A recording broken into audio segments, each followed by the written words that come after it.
Welcome back to the Ed Show, and thanks for watching tonight. The battle over the federal budget is reaching a critical point. Whose side are you on? Funding for the current continuing resolution runs out in 9 days, and Republicans, well, they want to shut down the federal government. That's what they want to do.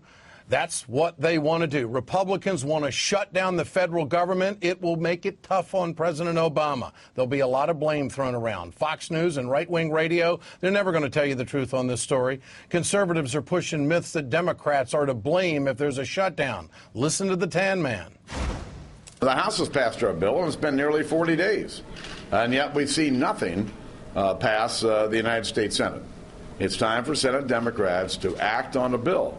We know that reducing spending will lead to a better environment for job creators to create jobs in America. We've done our job. Now the Senate says, we have a plan. Well, great. Pass the damn thing, all right? And send it over here, and let's have real negotiations instead of sitting over there rooting for a government shutdown. Tell you, the arrogance just drips off this guy. Boehner and his minions in the House are under pressure from the Tea Party to pull the trigger on a shutdown. Boehner knows it's political suicide, so Republicans are trying to pin it on Harry Reid. I also got the question, will there be a government shutdown? To which I said, I don't know. We have to ask Senator Harry Reid. The House acted not 10 days ago, not 20 days ago, not 30 days ago, not 35, but 39 days ago. There's been plenty of time for Senate Democrats to take up this responsibility, and they've completely failed. We are committed to doing what is necessary to get our fiscal house in order. 39 days later, it's time for the Senate to do likewise. If all else fails and the Senate brings about a shutdown, then members should not get their pay. Well, Cantor and Boehner want Harry Reid to pass $60 billion in draconian cuts to social programs. Republicans claim it's the only way to create jobs. The American people want more. They want to see a government that shrinks. They want to see jobs that grow.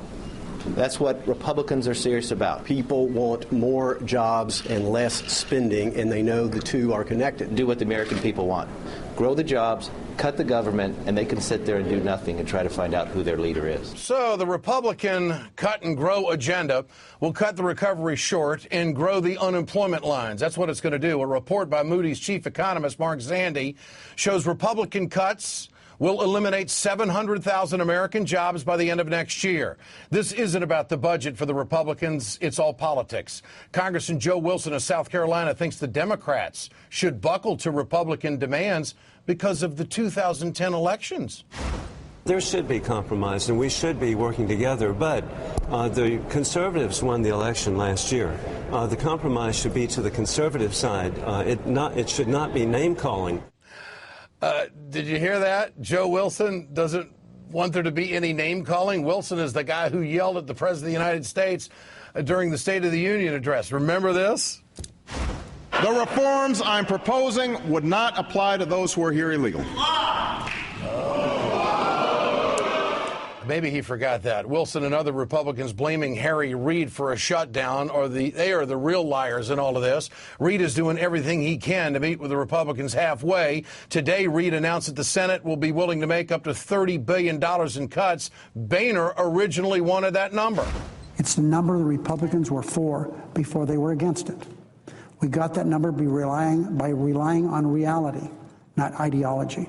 So Harry Reid has put the ball back in the court of the Speaker. He knows Boehner has a Tea Party problem. Much of the criticism in the process has come from people who aren't even sitting at the negotiating table. I am, and so is Speaker Boehner. I'm glad he's returned to the conversation. It's obvious that he's a difficult situation on his hands, and I don't envy him in that regard. He's getting a lot of pressure from the Tea Party folks to dig in his heels, even if it hurts and destroys the recovery that we have going now. Harry Reid is spot on. The Tea Party has John Boehner's back against the wall. Tea Party groups are planning a rally at the Capitol on Thursday to pressure Republicans to hold their ground. For more on the shutdown battle, we're joined tonight by Chris Hayes, Washington editor for The Nation magazine.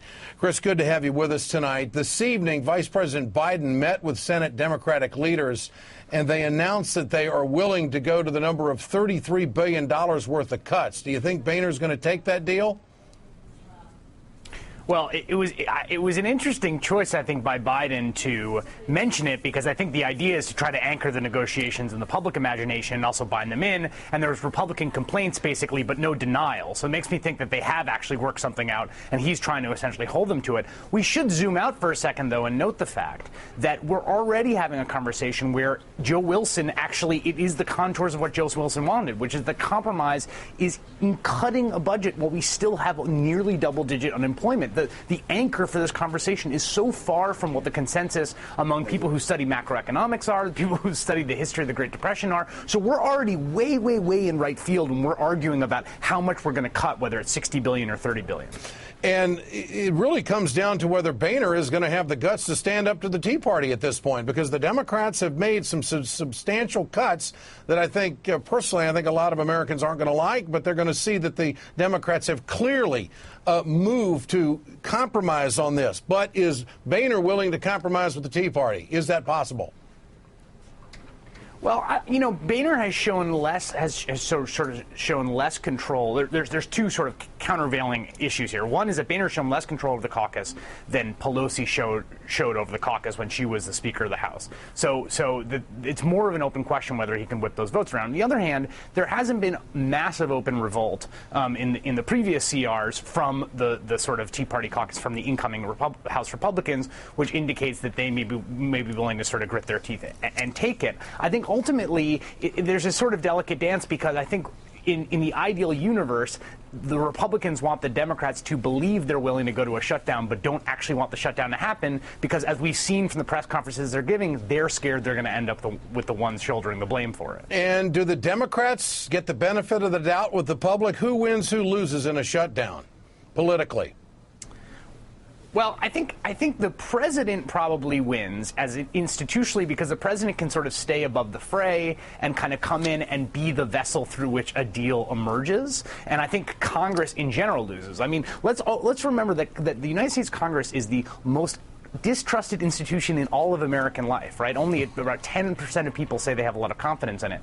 And what happens, I think, in a government shutdown, it's an abject sort of declaration of failure by the Congress. I don't even necessarily think there's going to be that much of a distinction in terms of apportioning partisan blame, as much as there's going to be institutional blame and sort of evenly divided blame, Americans attached to Congress, on both sides of the aisle. And some Democrats are getting vocal. They want the president to get involved in this. They want more direction from the White House. We'll see how it plays out.